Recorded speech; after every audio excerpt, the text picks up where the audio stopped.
If collecting is your love, I want more.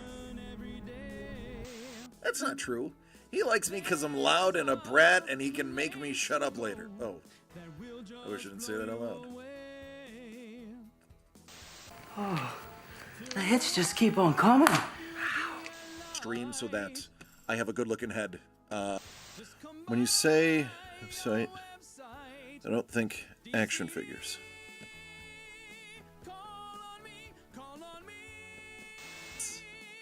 Thomas! Thomas! You and I need to have a conversation. You and I need to have a conversation because on the back is numero uno.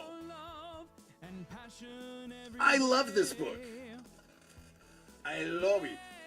Always said life was like a box of chocolates. You never know what you're gonna get.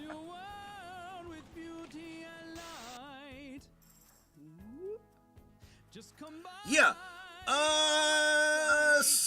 Before you get excited, that's a tail. The turtles had tails. Yeah, that's a tail. Thank you for pointing that it is a tail. That's a tail. The original turtles had tails. DCD Collects proudly presents signed, certified, and delivered. Each envelope has one 9.8 Sig Series comic book graded by CGC. These are hand-picked for you. 7 out of 10, my lord.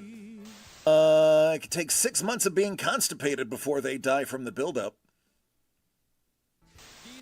Not just any Iron Man.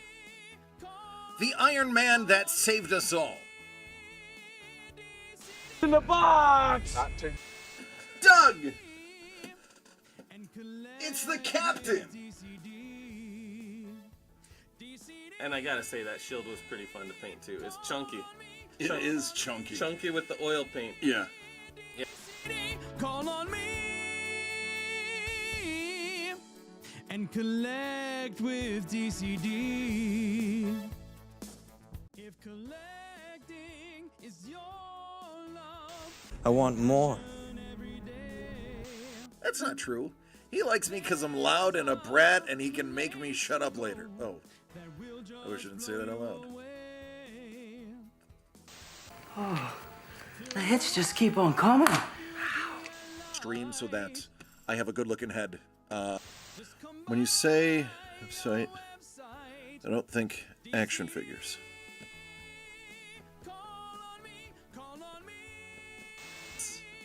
Thomas! Thomas! You and I need to have a conversation. You and I need to have a conversation because on the back is numero uno. I love this book. I love it. Always said life was like a box of chocolates. You never know what you're gonna get.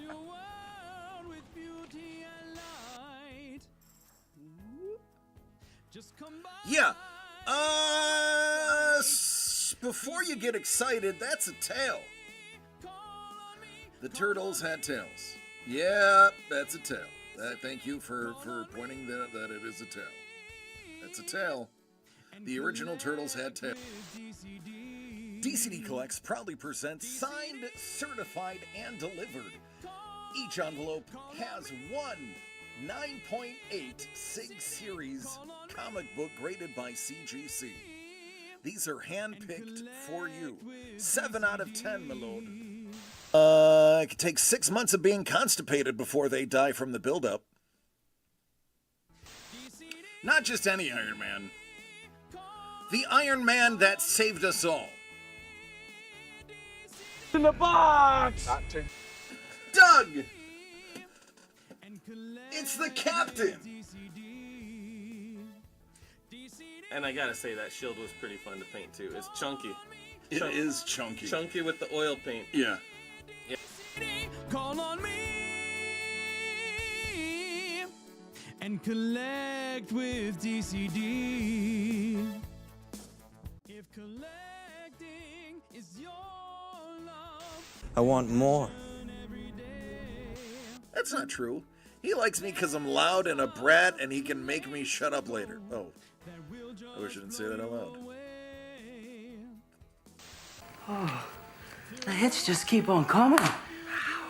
Stream so that I have a good looking head. When you say website, I don't think action figures.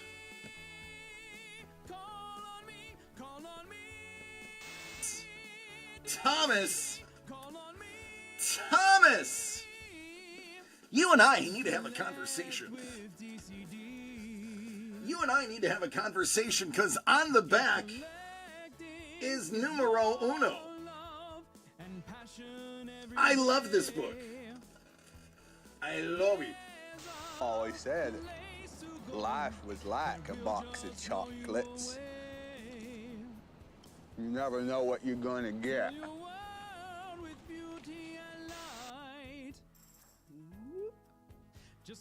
Yeah. Before you get excited, that's a tail. The turtles had tails. Yeah, that's a tail. Thank you for pointing that it is a tail. That's a tail. The original turtles had tails.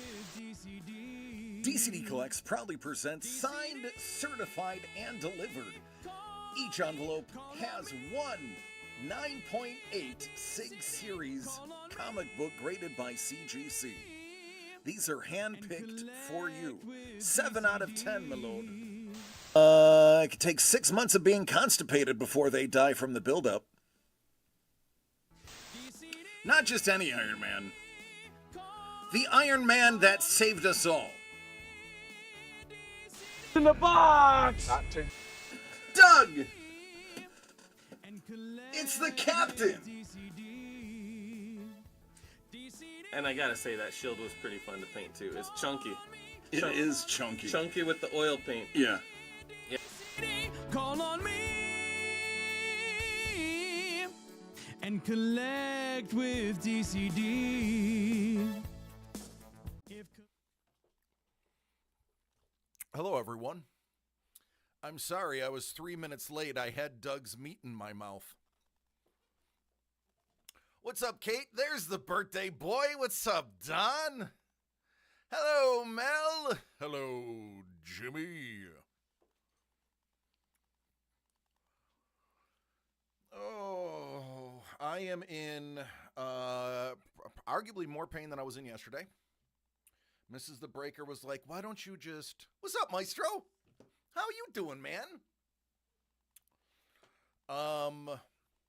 I am in a little bit more pain than I was yesterday. And by the way, I really did. Like, Doug bought a dehydrator and did some teriyaki. And he just stopped by to drop that off for me, and to wish Don a happy birthday. But yeah. So I am late because I was eating Doug's. How am I? I am good.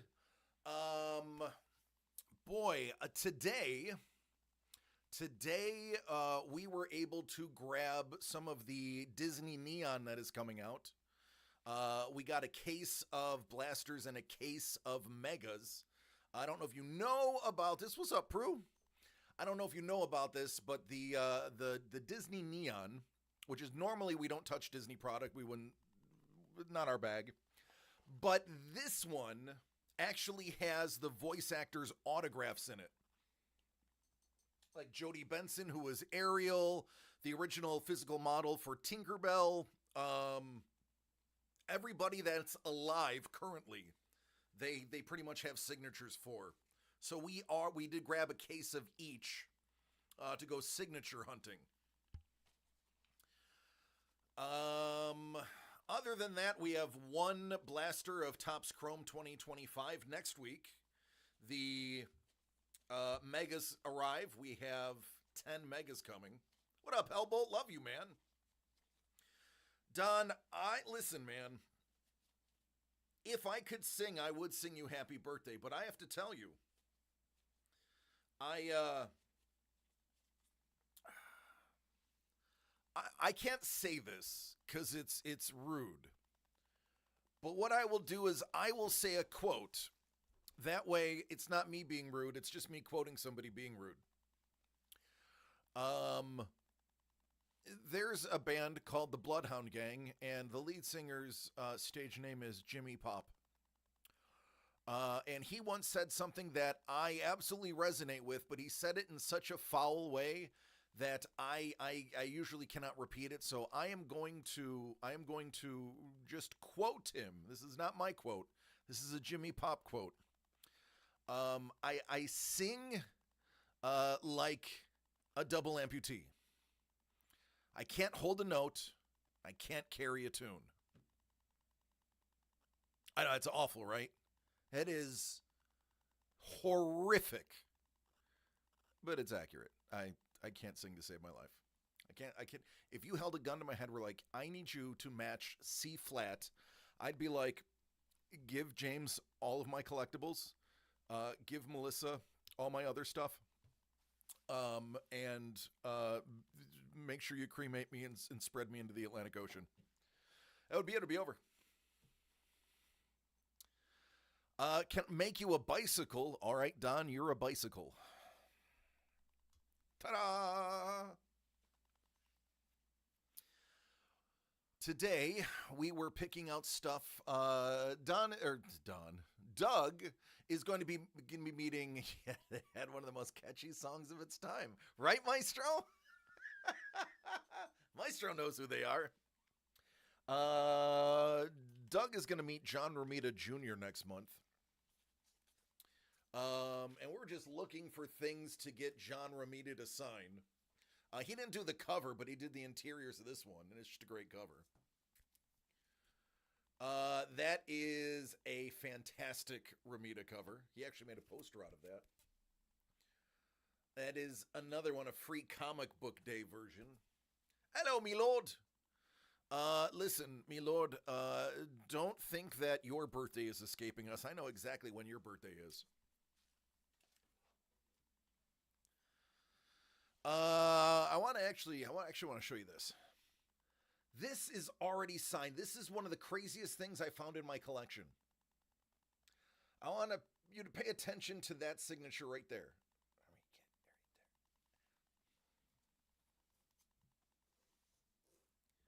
You see that signature? Hi, Kate. I got cards today, and they're so much better in person than they were. Great online.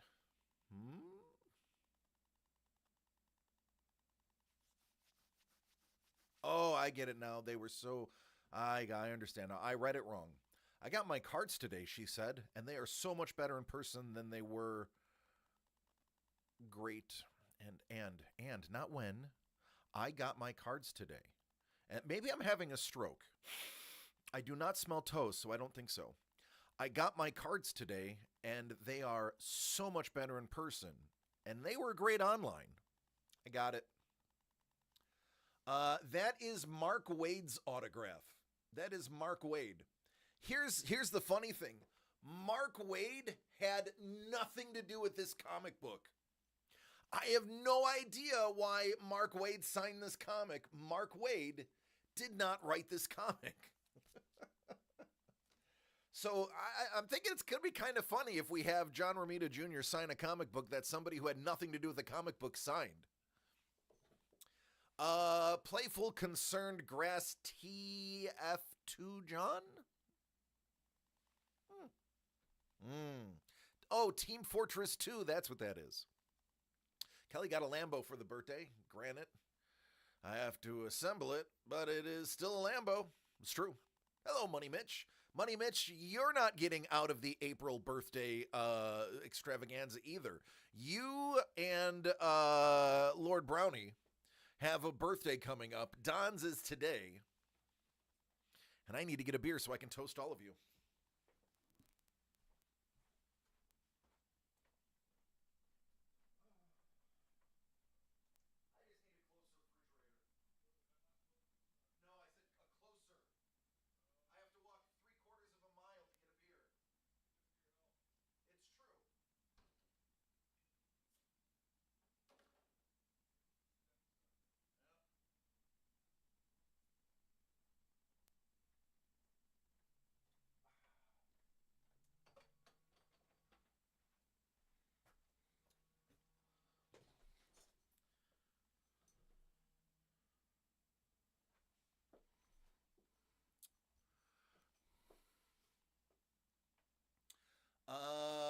party like it's 1974. Just got to the hotel and thus concludes the 16-hour day. Yeah, you said you had a long one.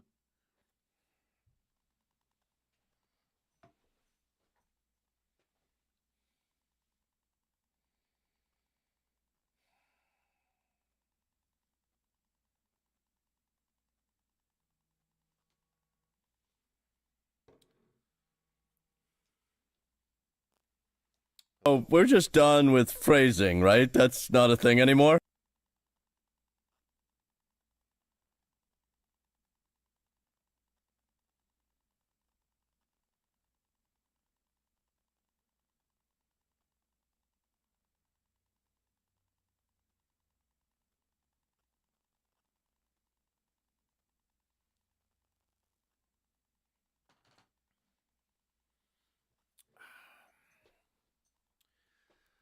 So I had x-rays today, and I have, the doctor called, but it's the automated thing, and I hang up on it, but they'll call again, so I have to listen to it, or else they'll call me back.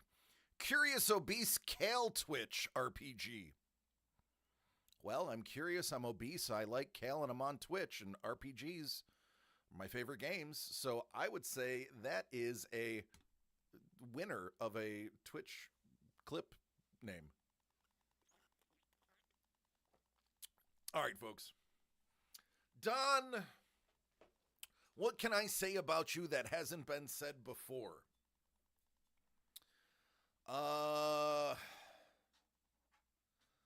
Nothing, because all the great things that were said about you are true. You are a great human being. For as long as I've known you, you have shown the curiosity of a child. You have shown the appreciation of a wise man, and you have shown a steadfast commitment to your family and friends that is unparalleled amongst most people I know. Now, mind you, I typically, present company excluded, hang out with the dregs of society. So I do have a bit of a skewed view, but I must say, Don, you are one of my favorite people on this planet, and one of the reasons I keep begging Mrs. the Breaker to have us move back to Buffalo. I have not succeeded, but I want you to know that you are one of the reasons I keep trying. I love you, Don. Here's to your health. Happy birthday, buddy.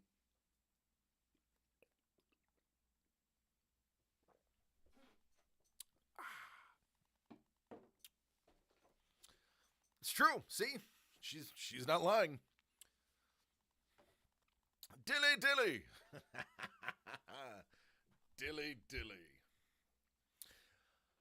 All right. Thank you, buddy. And obviously it goes for Kelly and Lilia too. You know that. I like to think I am, outside of your immediate family, I like to think I am one of Lilia's #1 fans. Kelly's as well. Kate's like, I still say move to Vegas. Do the show out here, and you'll be just a little bit closer to Buffalo. I have to translate that word. It means a little bit closer. It does snow way too much in Buffalo. I concur.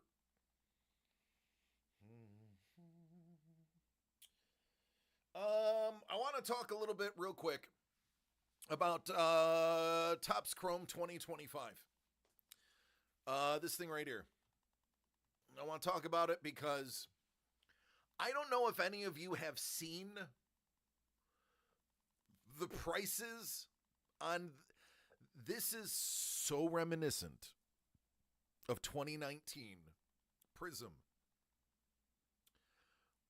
And because of that, you got 3 new coffee places in Lockport since I left. We'll have to visit all 3 of them when I get back.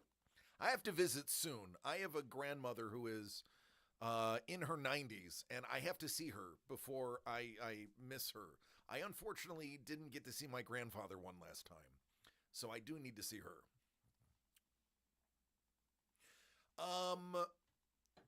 So I want to give a little bit of caution, and I want to give some strategy to all of you. And this is a dead serious conversation. Top 2025 Topps Chrome football is out of control. The prices are out of control. They're bonkers. The Kaiju cards, which are only supposed to be printed to 200, and those Tech Mobile cards, which are also supposed to be super short printed, seem to be popping up a little bit more than they should for something that just released a week ago. There are already 2025 Topps cards that are graded by PSA, and it's only been out for a week. That is not physically possible. So I want people to be wary. This is very reminiscent of 2019 Prism basketball, when the refractor, or whatever they call them, Prism, the silvers, for Ja and Zion were $100, $200, $300 a pop. The Jackson Dart are going for $400, selling, not listing, selling on eBay for $400. The 1-1 Josh Allen gold MVP plate already been pulled. I love that it went to a grandmother and her grandson at a local card shop. That's other than me getting it for James, that is the best story that I could find. But listen, collect who you like, get them, but sell what you are not collecting immediately. Right now is the time to buy and unload the product. If you get the refractor rookie, sell it. If you get a Kaiju, immediately sell it. Everyone is FOMOing right now. Everybody is going bonkers. What state was the Allen found in? It was in Arizona. By the family was, I believe, Houston fans, split Houston fans and Cardinals fans. They already said they're going to sell the card because they're not Bills fans. They're going to sell the card, put some money away for college, and then buy some cards of the player that he likes. I'm all for it. I love that idea. I love that for him. I love that for the hobby. I am technically a breaker. Now, I don't do team breaks. I don't do those types of breaks anymore. My freaking name is DC the Breaker, all right? I get it. I'm a breaker. But I love that a breaker did not get that card, unless it was DC the Breaker. Then I would have loved it if I got that card. I love that a kid with his grandma got that card. That is the best thing for this hobby that could have possibly happened. Lord Brownie's like, I just want any of the Ashton Genty cards. Listen, we haven't pulled a single Genty yet. If you ripped it for someone else, someone would have been at the door. Yeah, right? No, I'd like to listen. I have pulled $250,000 cards, Maestro. You've seen me pull a 1-of-1 Zion out of thin air. And that card got to where it had to go. But yes, oh, somebody's at the door. Oh, never mind. That is still one of my favorite videos.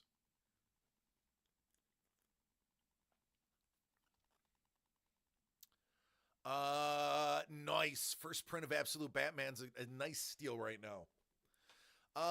If you got your Dungeon Crawler Carl preview comic, then you are a lucky one. They are gone. They are not reprinting them. They are sold out. The graphic novel comes out next month. The preview comic is only 24 pages long. That comes out 2 weeks before.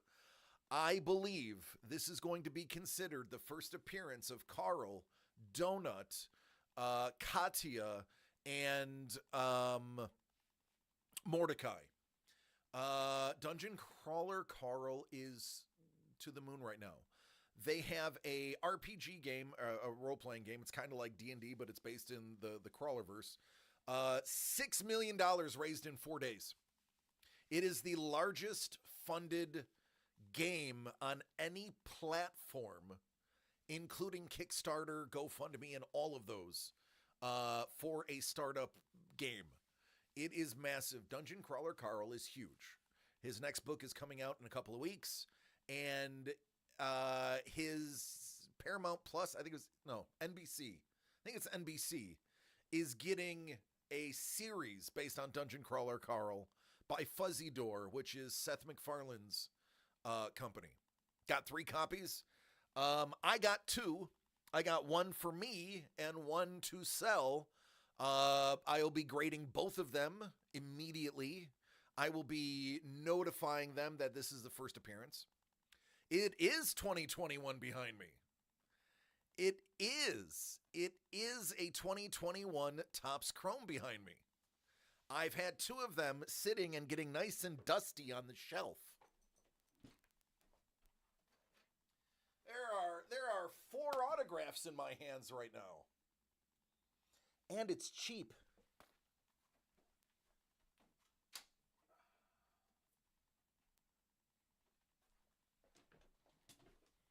I got some tings. We've been buying a lot of cards lately. Cases and cases of cards. Money Mitch, listen, I came on here sometime a couple weeks ago, told everybody, hey, folks, you're going to want to buy these. If they indeed mark these as the first appearance, this will be so massive when the show comes out. I can't put into words how massive this comic book will be. Now, this is what's special about this comic book. The graphic novel is 325 pages long. They're not going to be grading them. They're too big. They can't be graded. I've already asked CGC. I went to CGC at WonderCon and I said, hey, this is a full conversation. I talked to one of the guys that is one of the managers over there. I said, are you familiar with Dungeon Crawler Carl? He goes, yeah, I've heard of it. He's like, it's like a book, right? I'm like, yeah, it's a book. I said, but they're about to make it a graphic novel. I was like, the graphic novel is going to be 320 plus pages long. I was like, you guys are not going to be able to grade that, are you? He's like, no, that's going to be too much. We don't typically grade anything that big. I was like, okay. They're releasing a preview comic book that's only 24 pages that consists of the first 24 pages of that graphic novel. I said, I have done my research, and there is no other time in a graphic format other than a webtoon that Dungeon Crawler Carl has ever been published. Does that make this the first appearance of Carl, Princess Donut, and the rest of the core people? And he said, we have 4 people in the company.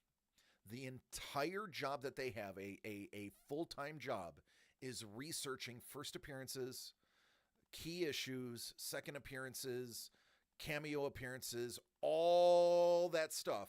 That is, they're basically lore tenders, and they would have to look it up. But if what you're telling me is correct, and if the preview comic comes out before the graphic novel comes out, then it should be listed as a first appearance. What you should do, he told me, and I will do this for all of you, I am going to put both of my comics for grading immediately. I'm not going to wait for Matt Dinneman to sign them. If I can find a time to meet Matt Dinneman, the writer, I will crack one of them open and have him sign it. I'm going to grade them right now because I'm doing this for all of you that purchase them and all of you that will purchase them. He told me to write an itemized note telling him that this came out 2 weeks before the graphic novel, that there's been no iteration, that it's only been a webtoon, that this is the first time in print this has ever happened. He said they do read the notes that you put in for submission. They do. They'll tell you they don't, and when they do, they don't necessarily have to listen to what you put in the note, but they do read them. A note that is informative, like the one that he wants me to write, will actually get attention. Also, it'll probably help that I will be submitting them through him, so chances are he'll take my envelope aside and say, hey, this one's going to take some consideration. If this indeed gets the mark of a first appearance book, this is going to be massive. Massive. It's going to make Dork number 1 look like a dollar bin comic. I mean, sure. You pay for the grading. I'll send them in. Now, once it's been declared a first, I mean, that means all copies that go in there will be first. I will more than likely be like the first person to send them to CGC, so that, because I'm probably the only one that's, well, no, there's a lot of smart people out there. There's a lot of comic book people and literary people that go, wait a minute, this is a thing. I mean, they did sell out of their pre-sale, so a lot of people bought it. They did not tell us what the print run was. Vault Comics handled the distribution. Vault will not release how many copies were made. It's probably 1 million, who knows. But they did say it was supposed to be limited edition and it'll never be reprinted in its form. And it has an absolute Batman homage for the cover, which I have to say is, it's a good looking book. It's going to look really good in a slab, and it's going to look super sweet when it has a first appearance runner on it. Did DCD Collect buy a few? They sure did, because I work for DCD Collects and I had to share my information with Doug. Now, of course, Doug's probably going to take at least 1 or 2 copies for himself, but there may in the future, if this turns out being the first appearance, be some available. This is the preview, correct? So there's a very important distinction that I need to make, and it's one that he made to me. A graphic novel can be the first appearance. The graphic novel does not have to be graded for it to be a first appearance. It will go into the comic book catalog as the first appearance. CGC may not be able to grade it, but it's still the first appearance. The distinction of this comic book is, though, it is the official preview comic being released by the people that are releasing the graphic novel. This comes out 2 weeks before the graphic novel. So, same exact pages, but the release date of this becomes the important part. And indeed, I confirmed by sending an email to Vault, this is going to be 2 weeks before the actual graphic novel. It is a true preview, and I have a feeling they did this intentionally. I have a feeling those guys at Vault Comics, they're literally Vault Comics. Vault Comics. They know what they're doing. They probably realized, oh, we can't put out book 1. It's not going to be able to get graded. Let's do a preview comic and make that the first appearance. They're not dumb. So they're smart. They put it 2 weeks before the graphic novel comes out. If they want to do a true preview, you could do it like 8 Billion Genies. They did it half of a year beforehand and launched it at, was it Cowboy Comics? Before Image bought them and turned it into the full run. They're like, no, we're just going to do it 2 weeks early because then it's technically the first. Now we just have to hope that they don't get destroyed in the shipping. Yeah, that's true.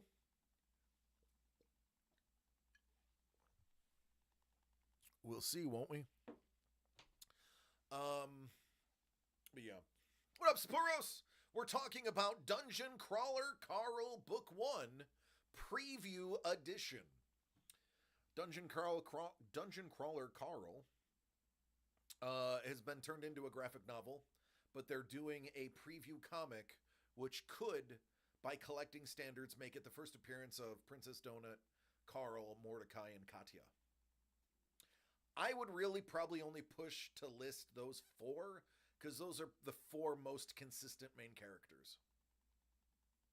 Most of the boxes beaten up pretty well. Yeah, I know. I had mine sent to the UPS store.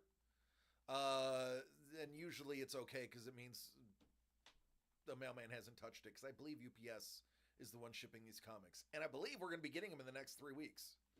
I think it's soon.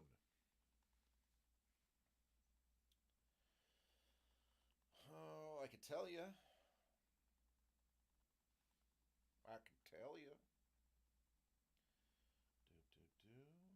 Here we go.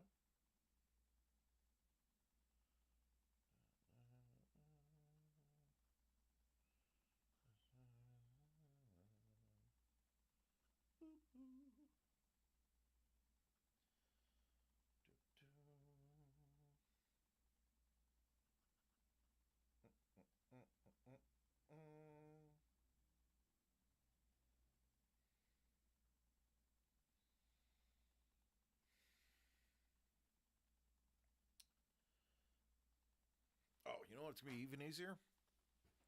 There, let's do it this way. That way I can show everyone.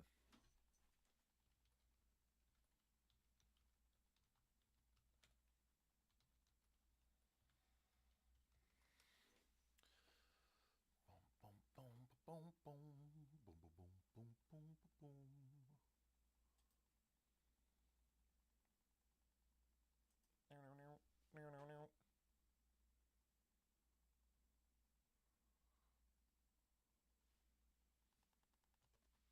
All right, so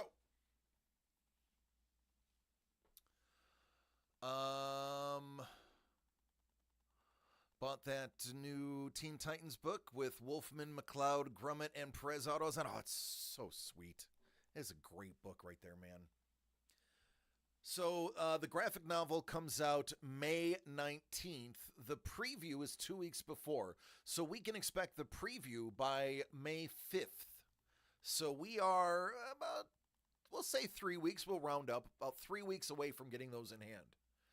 Oddly enough, 3 weeks, that puts us right around time for us to be, is that Vegas the second week? So CGC is not going to be in Vegas. I will probably have to wait until Revolution. I know CGC will be in Revolution.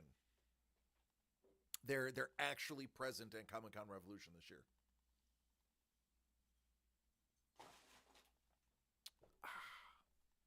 But this is the graphic novel. Let's see, where's the page listing?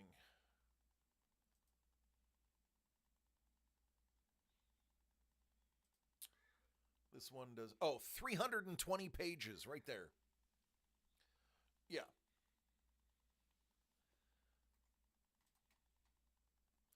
Now,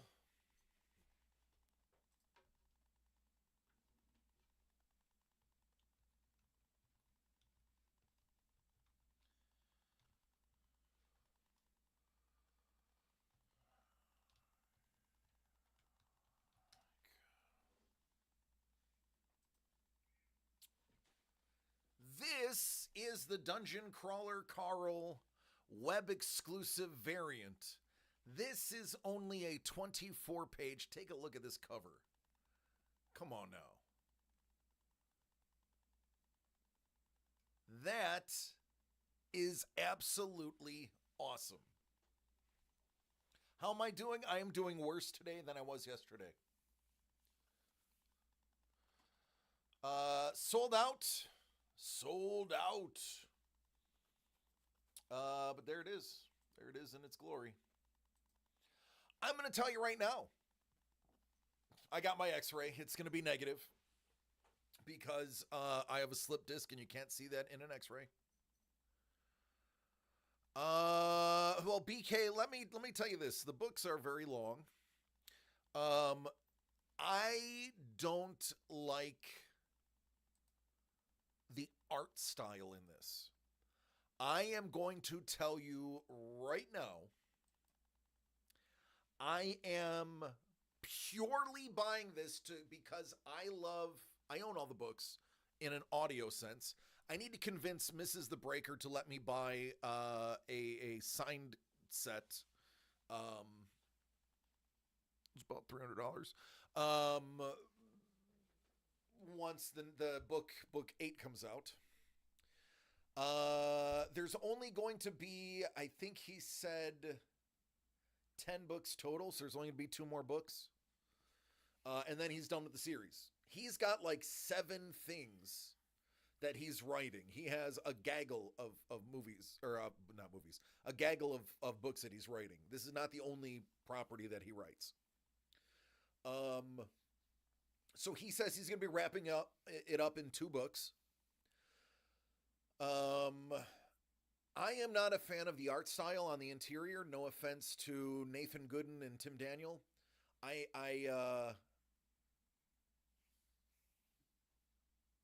It's not my style. It's very anime. I'm not. I respect the style of anime. I see this character in my head differently, and that's what most people that are a fan of literature, they have a picture of how things happen in their head, and that's why the movies are never as good as the books, because you have a preconceived notion in your imagination of what they are, and what they produce, it tends to pale in comparison to what you have designated that person to be. And I thumbed through this is already online. You can thumb through the first 20 pages.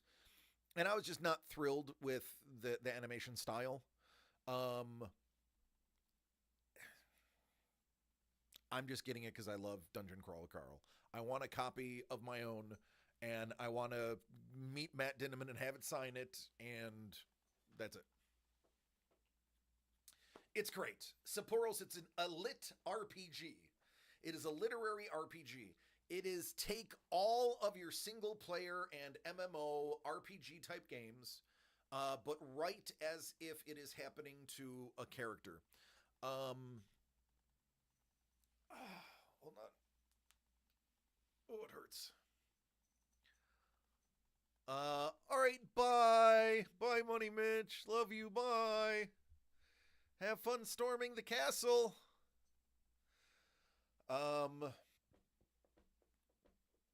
It's a great series. It's cool. Like he has an interface, he has a health bar, he levels up.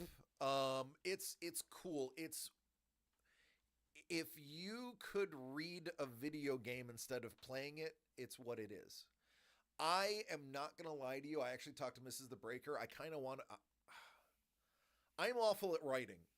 I have ADHD that is severe, if you haven't noticed. And I'm not very good at writing things because I get so lost in my head that what I write doesn't always work. But I've already started thinking about writing my own lit RPG because since I was a wee little lad, all the games I played were RPG. I've always been a single player RPG type of guy, starting with Dragon Warrior 3 and all of the Final Fantasies and all of the iterations of the Forgotten Realms and everything that has to do with Dungeons and Dragons on the PC, back when you had to load disc 4 to continue the story. And I feel well equipped. I have a story in my head. I have the origin story already. I have fleshed out some of the characters. I have fleshed out the world. I have fleshed out how they got there. I've started using the Warrior's Journey, which is the formula that is used for producing storylines. And I've got the first 3 stages of that done. I need to find some software that is very good at speech to text. Hero's Journey. Yes, Hero's Journey, not Warrior's Journey. Hero's Journey.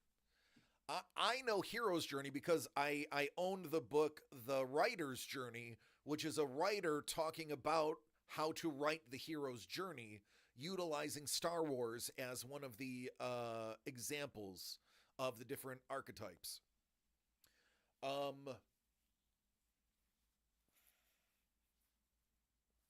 If I had somebody, so here's Sapporos. Can I tell you a secret? I don't know how to type. I don't have. I fell through the cracks. I fell through the cracks of typing. I did. So I switched schools, and my elementary school is very poor. So we didn't all have computers. We had a computer class where the entire school shared 20 computers, Apple IIes. We learned how to do, or no, I think they're IBMs. We learned how to do DOS.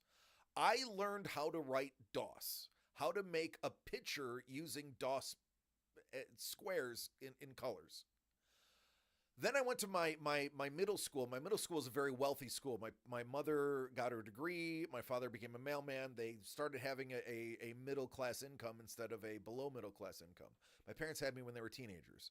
So where I lived when I was a teenager was where they could afford to live in the 80s as teenagers with a kid. But when I finally reached the age to go to middle school, my parents, adulted, got jobs. And they could afford, a middle-class life, which to me seemed rich, but it's a middle-class life. And the school, everyone had computers, and they had already been learning typing from like 4th grade on, and I never learned it. So I didn't have typing class. I've never been motivated enough to learn and memorize the keyboard on my own. I can hunt and peck 40 words per minute tested. It's not a lot, but for hunt and peck, that is actually very fast. Yeah, no, I honestly can't. I am 45 years old. I have been typing on a computer or a typewriter for probably 35 of those years.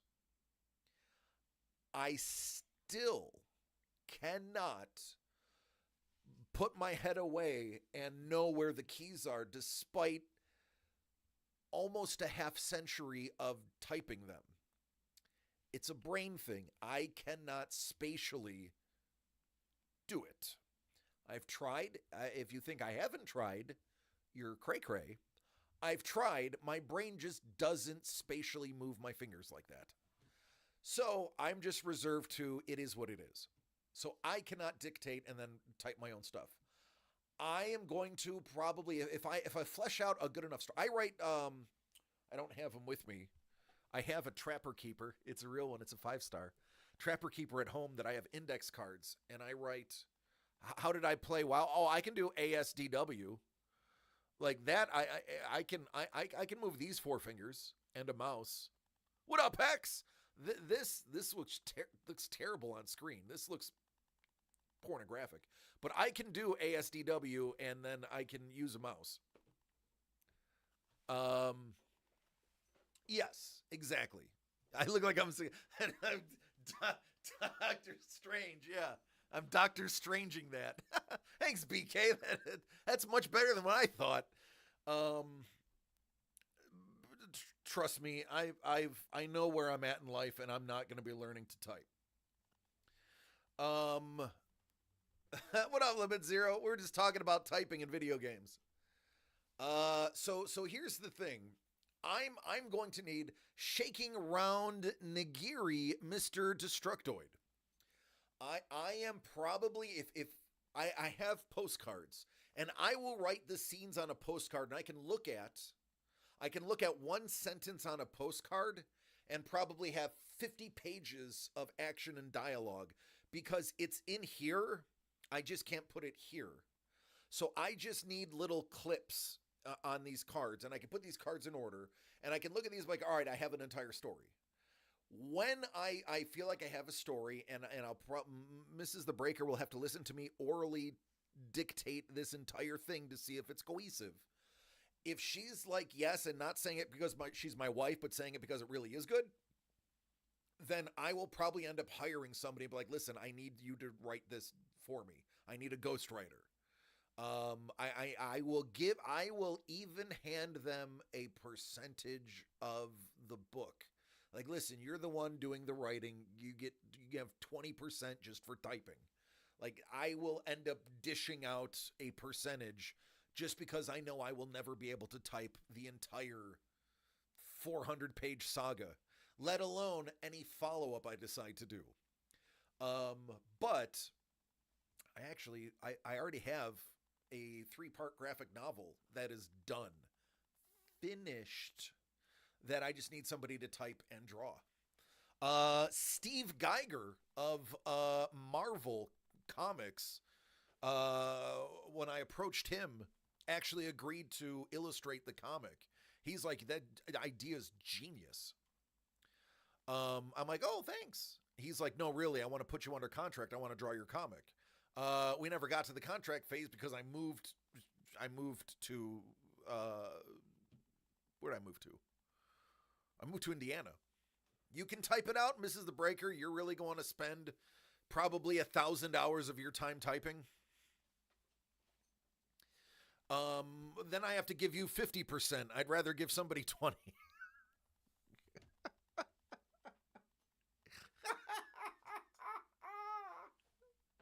I kid. Jimmy knows how to type. Mrs. the Breaker types like 100 words per minute. She crazy. The fastest I ever saw somebody type, I think it was 126 words per minute. And he ended up failing his drug test at work and wasn't hired. Hey, buddy. All right, man. I want you to know that at some point during this night, your meat is going in my mouth again. Yeah, well, I would expect nothing else. Okay, good. It is that good. What can I say? Hey, have fun. 97-year-old birthday party. Yep. Have fun with that. Yep. Have fun with the tournament. Yep. And anything else that I missed? No. Okay. We'll talk. All right, man.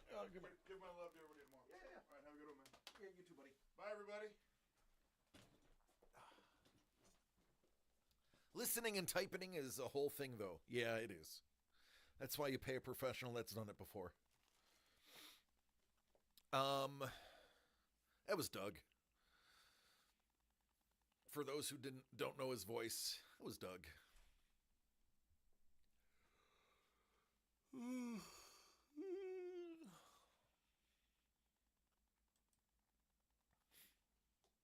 right. So yeah, that is how good summation. That is how good Dungeon Crawler Carl is that it makes me want to write one. In my defense, my hearing is bad and the stream is kind of quiet. Sorry. Another good one. There is another series that I like that is not everyone's cup of tea, but I think it's actually pretty dang interesting. It's called He Who Fights with Monsters. I'm actually going to pull that up for you.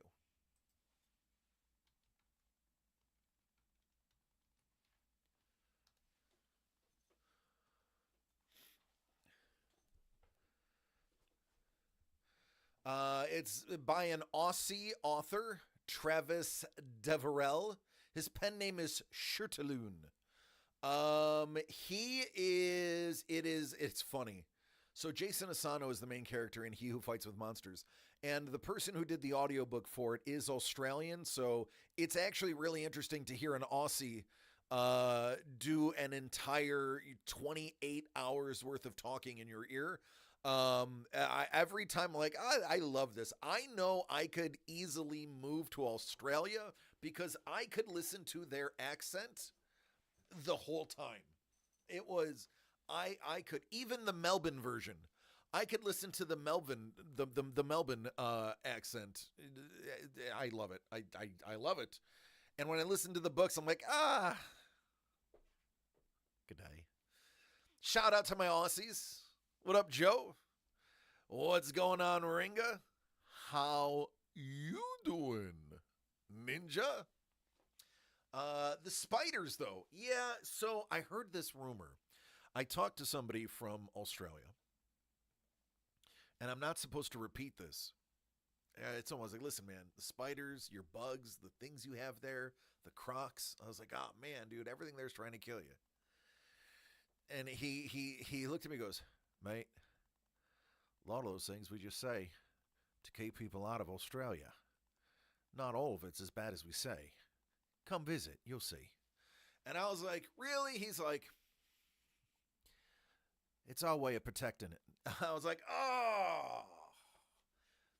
Like drop bears. There's no such thing as syphilitic koalas dropping from those aren't real. That is, now, first of all, almost, it's a trap. That's right. It's reverse psychology.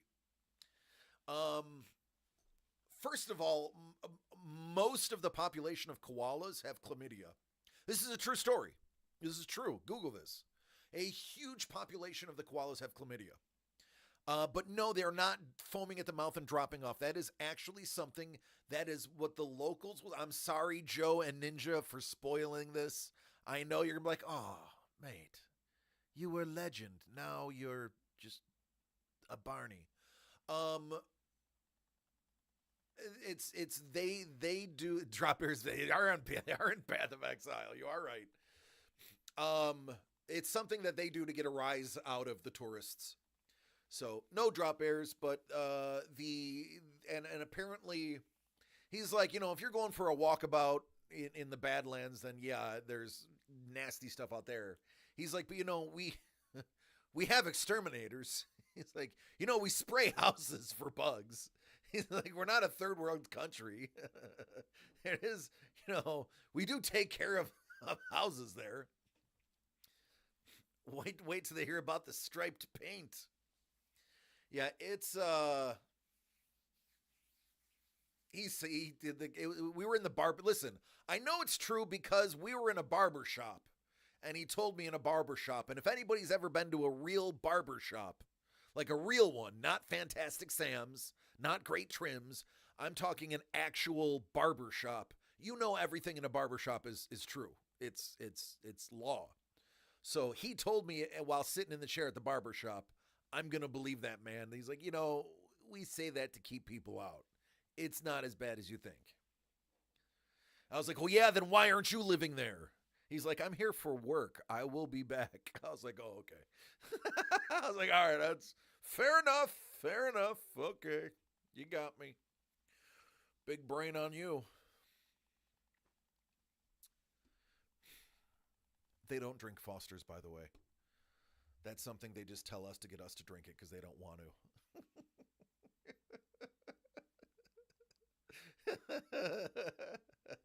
He's like, there's a reason we export Foster's. I was like, oh, man. I don't like it anyway. Oh.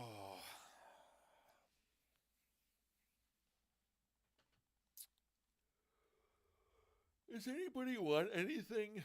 I want to open something. I want to open something so it takes my mind off of the pain. What is this?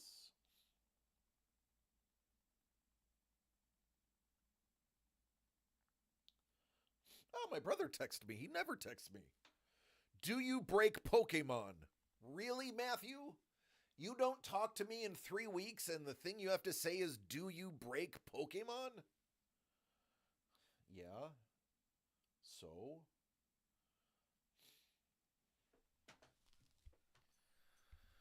Oh. I have a niece. She's, I don't know, like 11 maybe? Hey, there he is. What's up, Mr.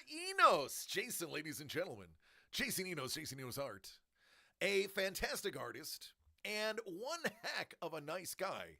He is becoming the master of the Lego sticker. I watched it happen live. It happened. What's up, my friend? How are you doing? Yeah, my brother was just, hey man, do you break Pokemon? He's like, I break it in half. I break it in half. We don't carry it. Like, we carry select few things, but mostly it's just art. Some stuff. Hey, buddy, thanks for joining. Ladies and gentlemen, if you are not following Jason Enos Art, do yourself a favor. Click on his name, click on the follow, and if you're feeling saucy, click on the subscribe. Great guy. We hung out with him yesterday, for those who were with us yesterday. Don't say anything about stickers. I'll be stuck doing them. So, my wife misses the breaker. She's the one that does the stickers. I can't. It doesn't work. It doesn't work. Oh, absolutely. Check out Jason's Instagram too. He is the master of Copic markers. I have negligible art talent. My talent is I can tell everybody how wonderful something is. This is my only talent. I have no other talent other than my voice. And thank God, because I not only do I have a radio voice, I have a face for radio too. But at least the voice gets it through. And I wear goofy enough glasses that people don't look at the rest of my face.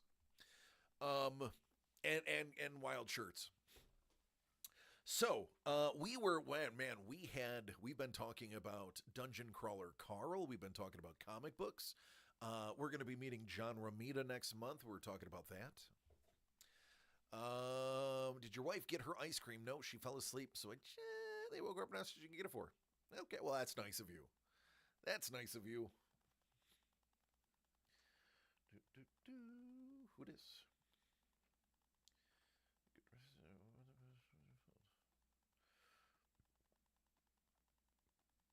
I have to tell my brother, 1 sec, I'm working. Because, you know, my brother would never actually watch my stream.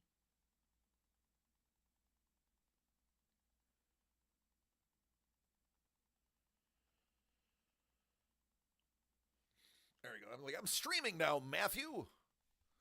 I'll talk to you later. Matthew is going to be coming out in 2028 to go see women's 9-on-9 rugby for the Olympics with us. Work was tiring today. Usually it's a long but chill day. Today, so I had mentioned to you yesterday that I have a herniated disc in my neck. But because, you know, the American health system is fried, I had to go get an x-ray. They actually took 6 x-rays today. Let me snooze that. They took 6 x-rays of my neck today. And an x-ray will not tell you if you have a herniated disc. Only an MRI can do that. And I told them I have a herniated disc in my neck. I have multiple herniated discs in my back. I know that this is a herniation. And they're like, well, we need an x-ray first so we can rule out any breakages. Doc, I did this in my sleep. If I managed to break my neck in my sleep, then I am going to get an award and at least a cookie, because that would be something very, very new. No, I slept wrong and I slipped a disc. That's what happened. So I had to get these pointless and expensive x-rays just for him on Monday to tell me, hey, we're going to need an MRI because the x-ray doesn't show that you have a slipped disc. I know that, doctor, because I was pre-med and I know that I need an MRI. It would be insane, right? You broke your neck while sleeping? Somebody get this guy on TV. This is amazing. Your wife might beat you while you sleep. You know, Limit Zero, that maybe 5 years ago I would believe that. But now I know Mrs. The Breaker loves me. We were at Comic-Con. It was during WonderCon. And if she beat me, then we wouldn't be able to finish WonderCon. And she loves the cons just as much as the next person.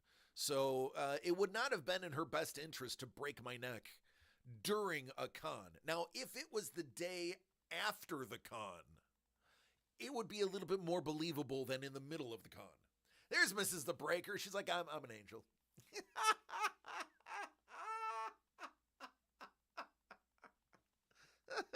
I'm an angel. That's her. There she is.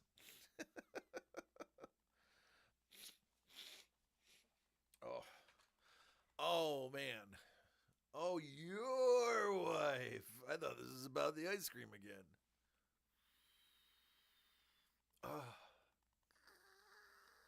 Yep, stuffed nose.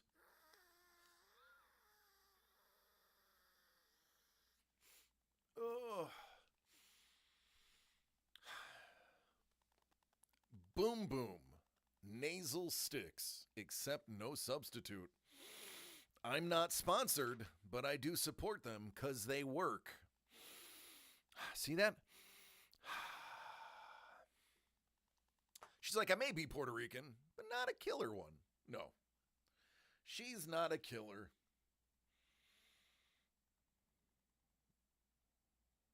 Let me get this out of the way. All right. Oh my God, Jason, are you married to a Puerto Rican?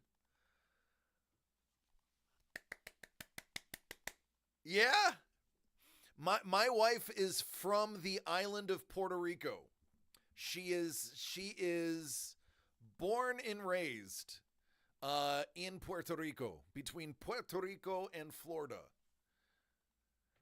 She's half Puerto Rican, half Costa Rican. You got a double Rican. Wow, that's amazing. Wow, a full double Rican. Dang. Jason, did we just become best friends? We have shared trauma.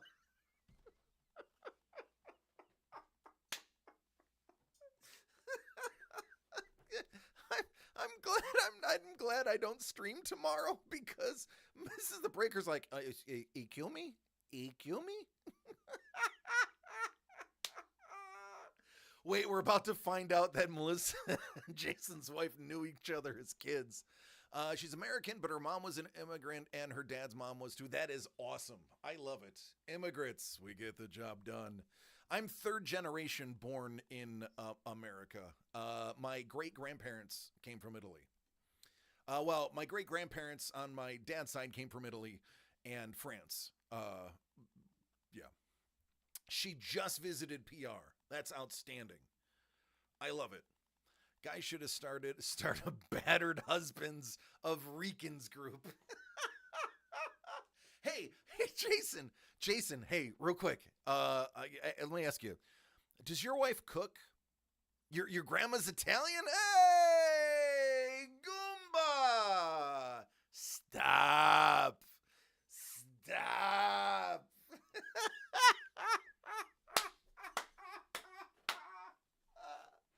Forget about it.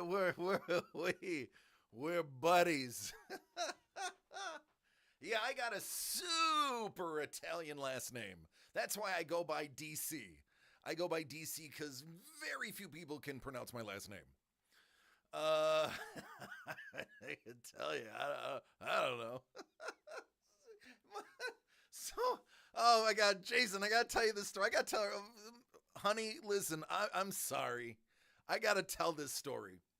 But what I'm gonna do is I'm gonna do ads first. Let's do ads. We're gonna bust through this ad break real quick because I need longer than a snooze will allow. Let's go ahead in 4 seconds. We're gonna do ads. We'll have a story when we come back. Yes, Mrs. the Breaker, it's gonna be your cooking, but just relax.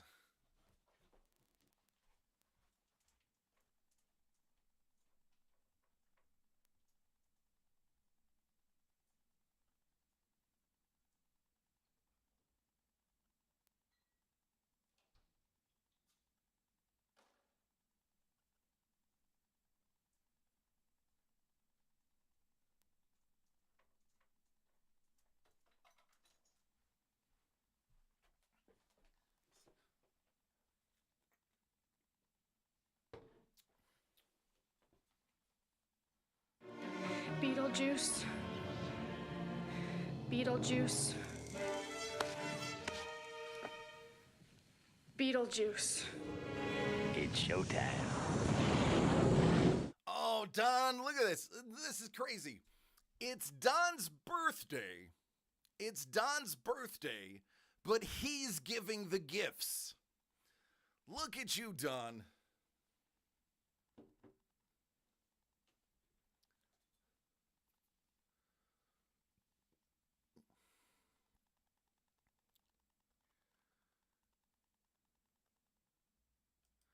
So it's Don's birthday, but he's handing out gifts. Jason, you'll have to do a doodle for Don. So listen, here's the story. This is 100% true. None of this is fabricated. I'm not going to get in a lot of trouble, but I am going to get a little bit of trouble for this story. But folks, listen, tune in. I have not told this whole story online before. So I am going to tell you 100% because I'm 3 beers in and now it seems like a good idea. She's a Ramos? Melissa's cousin's a Ramos. Oh no, it's not about tacos. It's great. Check this out. So I first met my wife in a nightclub in Buffalo, New York. I, at the time, was a lowly security guard bouncer. She was this gorgeous singer. She would sing with the bands that would come in. We were a hip-hop Latin club. And she would frequent the establishment because there were not a lot of Latin clubs in Buffalo at the time. One of the big ones called La Luna had just shut down. So we were Barcelona on Pearl. We took a lot of La Luna's people and we became the hip hop Latin club. And just gorgeous girl. Upstate New York. Yeah, you're from the Rock? Jason, how about we go get a garbage plate, buddy? How about we go grab a garbage plate, you and I, and we have a conversation over a nice garbage plate, and we'll wash it down We'll wash it down with that beautiful reddish purplish drink. Have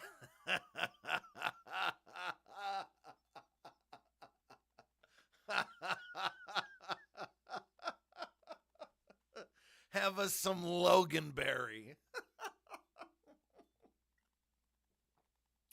So yes, this takes place in Buffalo.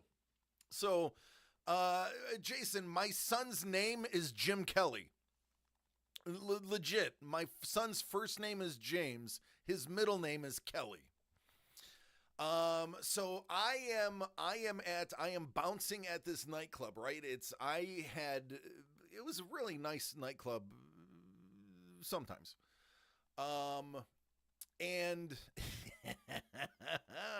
see, Don lives in Lockport. I actually own a house in Lockport, not far from Don's house. That's how I know Don. I understood that reference. So we're at the club, and this woman is beautiful. I was in a very tough part in my life. I was not one that should have been committing to anybody because it was a wild ride for me in my youth. I was out of the military. I didn't know what I was going to do.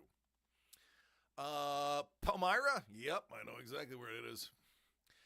So, we would flirt back and forth. She would come in. She would demand to be frisked by me. I would wave her cover, and we would flirt. And I became a bar back. Then I became a bartender, and then I became the manager, the assistant manager of the place. And we would just always flirt, and we were flirting the one day. Like nothing, just flirting. And she said something about, I would be such a great girlfriend. And I said, you want nothing to do with me right now. I am in a horrible place. Trust me, you want nothing to do with me. I am not the material that you want in your life right now. And it was dead on. I was going through I was about 6 months before legitimate rock bottom of my life. And this is a conversation I have had on stream. I'm not going to rehash that story. This was about 6 months before my rock bottom in life. So that was it. I ended up getting a job for Geico, and I left the club scene. I after my rock bottom, I was like, I got to get a job. I got to do something with my life because it was rock bottom. It was either do something with my life or just die. So I chose to not die. So I go to Geico, and I don't see this beautiful Puerto Rican girl again because I take the job in Buffalo. I go to Geico. I'm at Geico for about 8 months, and then they say, hey, do you want to go open up a store or open up a location in Indianapolis, Indiana? And I was like, yeah, I'd love to travel. I got no wife, no kids, and no girlfriend. I'll go. They're like, we'll give you a big bonus, and we'll pay you a ton of extra money if you do this. We'll put you in human resources. Now, anybody that knows me, it's kind of funny that I ended up in human resources. I was like, sure, I'm a model citizen. So I go there. I'm in human resource. And granted, I'm in hiring. I do that for 6 months. I realize I hate Indianapolis. Not my kind of city. I went to an Indy 500. Still couldn't get me to stay in Indianapolis. So they're like, listen, if you're willing to go to Texas, to Houston, we will give you a primo hiring job. I know HR. What were they thinking? We'll give you a 2 pay level bump if you move again to Texas, to Houston. I was like, wait, Houston where it doesn't snow? Yes, please. So they give me, it was like a $12,000 a year raise. And they paid for me to live in a hotel for 2 months, paid for a rental car for 2 months, to live in Houston. So I've been hiring in Houston for, I don't know, like 6 months, 8 months, something like that. I have now at this point, it's been about 2.5 years since I was at Barcelona. And I am sitting in my cubicle And the girl who did the same job as I did, Marcia is from Jamaica. Marcia comes up to me and goes, David, you'll never guess what I did. And I'm like, I don't know. She goes, I just talked to somebody from Buffalo. You probably know her. And I was like, Marcia, Buffalo's got 500,000 people in it. Just because she's from Buffalo doesn't mean I know her. She's like, go outside, take a look. And I was like, all right. So I walk out there and I see the beautiful girl from Barcelona sitting on the couch.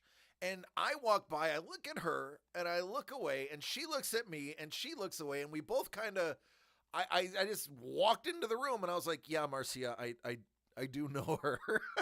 She's like, I told you. I was like, oh my God, what are the chances of the only other person in the world from Buffalo in Houston and I know them?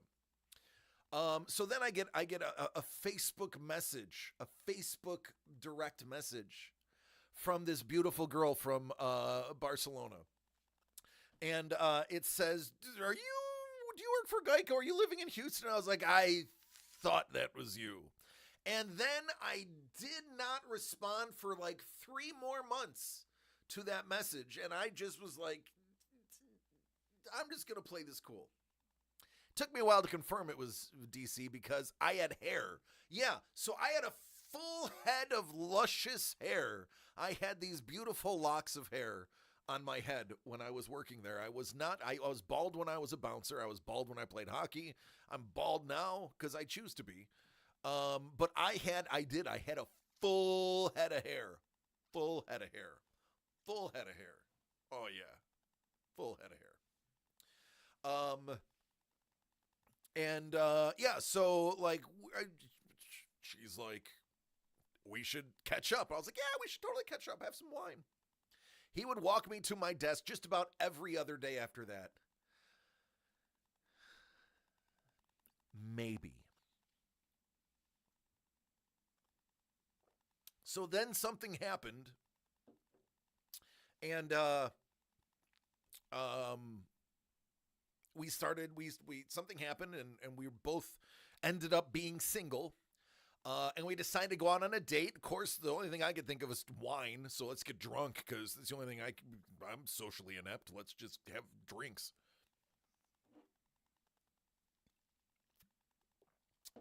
So, we immediately talk like we close the place down, and talking, hanging out, and great.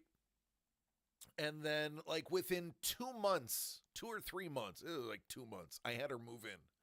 I was like, listen, we are 1,100 miles from where we first met, 3 years since the last time we've seen each other. Fate and destiny and kismet have delivered us into each other's arms. Just move in.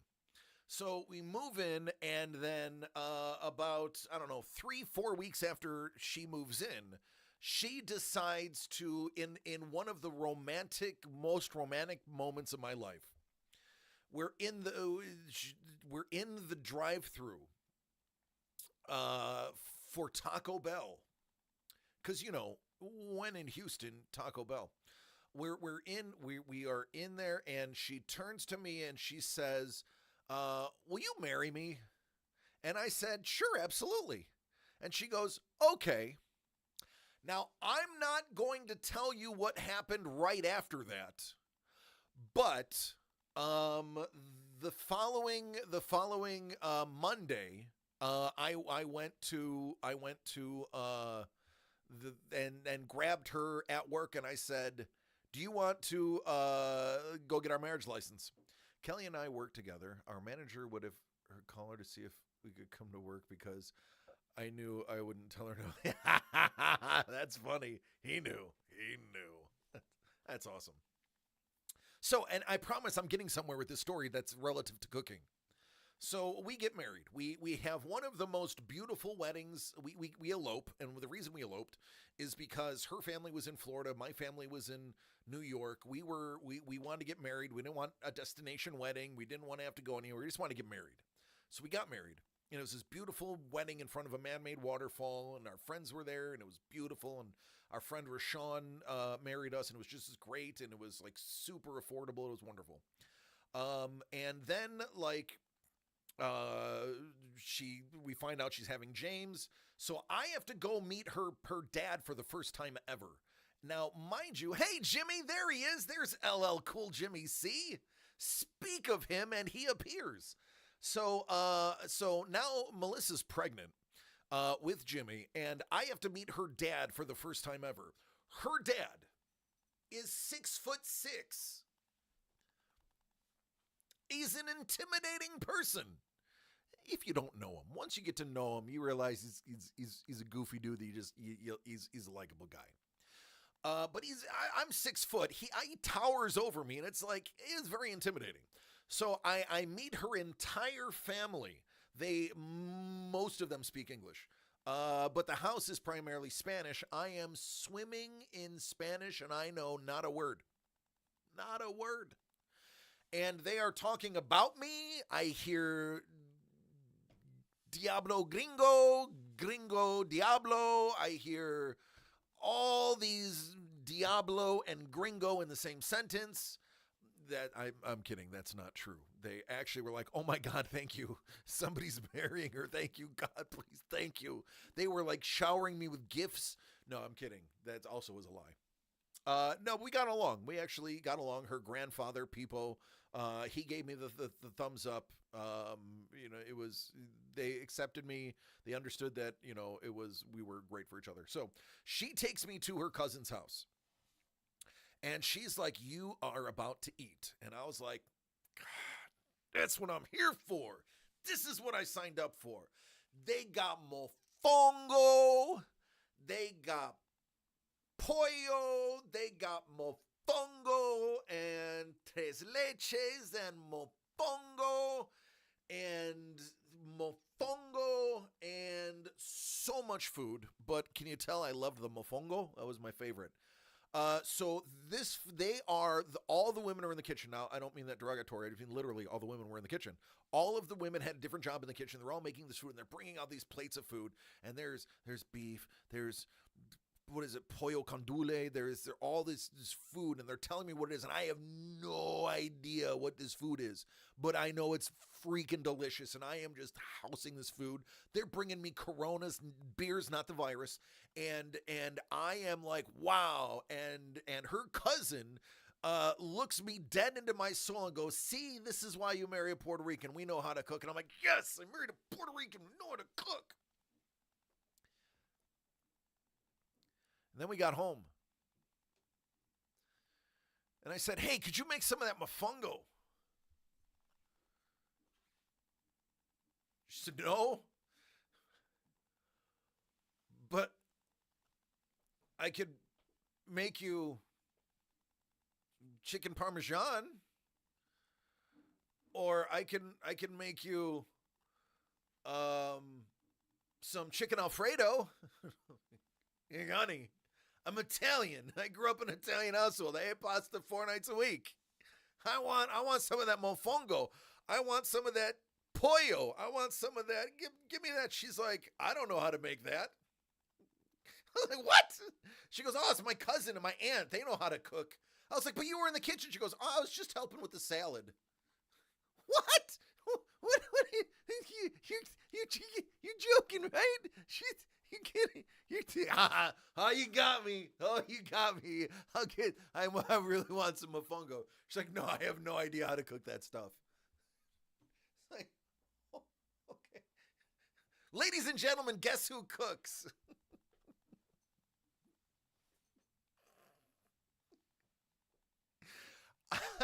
She looked at me, she goes, do you know how to cook? And I'm like, yes, my father was the food and beverage administrator for the Ramada Renaissance Hotel of Buffalo. I know how to cook really well. She goes, good, I can't cook. She can bake. She goes, I can make cookies, I can bake, I can make tres leches, but I can't cook. So I don't know why she hornswoggled me. We were already married at the time. She could have just said, this isn't me, this is my aunt. So yeah, unfortunately, her aunt is married, so I couldn't even divorce her and marry her aunt. But that's Mrs. the Breaker. She can't cook, but boy can she bake. There you go. That's actually, that is about as true a story as you'll get from me. That's a true story. And we've been married, 11 years now? About to be 11? It'll be 11 years in less than 3 months. We've been married 11 years. So, there we go. Sometimes it doesn't happen the way it's written in movies and books. It just happens the way it happens, and it's the way it's supposed to be. And that's what we are, and that's who we are. By the way, if you look in the right corner, the sign says, "Come see us at WonderCon March." Yeah, it's already past, Dad. Thank you, Jim. I will let my tech designer know that. Thank you, Jimmy.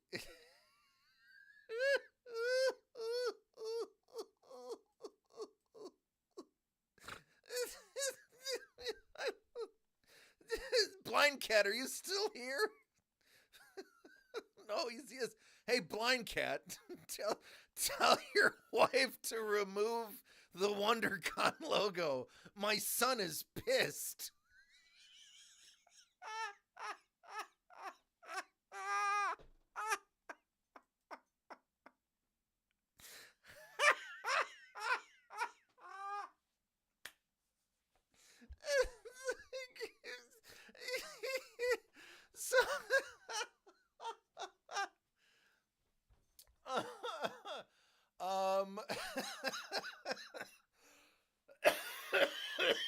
So, oh my goodness, that's great.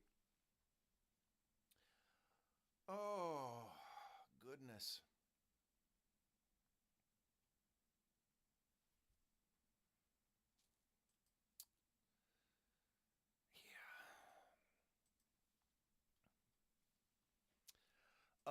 Yeah, Jimmy Bean, I don't think I can do that.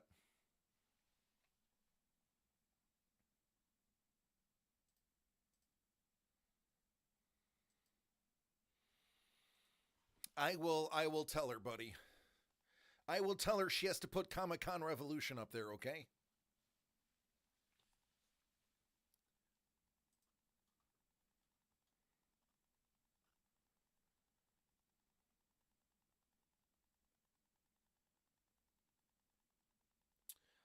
All right, folks. I have a very long day tomorrow. Let's check the gate. Anybody order anything? Nope. I do have to get going. Your face. Sorry, got a phone call. Oh, it's all good, man. My son was just picking apart my stream. When you laugh, you look like a tomato. Yeah, buddy, that's one of the issues with high blood pressure, kiddo. Is I look like a tomato when I laugh. He's like, no offense. I love you, Jim. Oh, you're my favorite, buddy.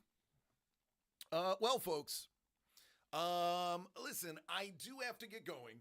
We have a very long day tomorrow. I don't know if you know this. You remember Steve and Maddie? Good old S&M? Steve and Maddie, their daughter, Emery, she turned 1 last week, I believe it was. So she is having an LA birthday party tomorrow. And we are going there. We have to go into LA tomorrow. Then tomorrow night, we're going to be in the hotel. We're going to rope drop Disney. I am not going to be able to participate. I will only be able to eat the food. They're going to ride the rides. I'm going to eat the food. Maybe I can do soaring over California, but that's going to be about it. But we got some passes we need to burn the days off of before they expire. So I have a long day tomorrow. I am going to get out of here. Let me just double check again, make sure there's no orders. We're good. Listen, let's raid. Let's bless somebody else with this awesome crowd. Here's your choices, everybody. We have Squatting Cat. She is doing Marker. And we have art by Carlos. Carlos, well, he's labeling colors. Let's do Squatting Cat today. She is in the midst of doing portraits.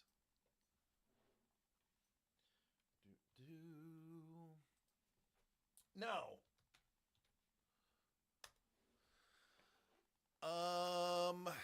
so, Jason, we have come to the part of a show that is arguably my most favorite part of the show. And this is something that if you go to any one of my videos, going back 5 years, you will hear the same thing. And it's just as true today as it was 5 years ago when I started saying it. And that's this. Ladies, gentlemen, and everybody else included, I love each and every one of you. Please take care of yourselves and each other so we can do this again next week, Wednesday. Next week, Wednesday, I might have some more toys to play with. As I do know, they are going to be launching a couple of new products. I am trying to have an art project coming up and maybe some comics. So take care of yourselves. Be safe. I love you all. Let's see some beautiful art. Squatting Cat is doing an amazing job. Let's go give her our support. Take care. Be safe. Adios.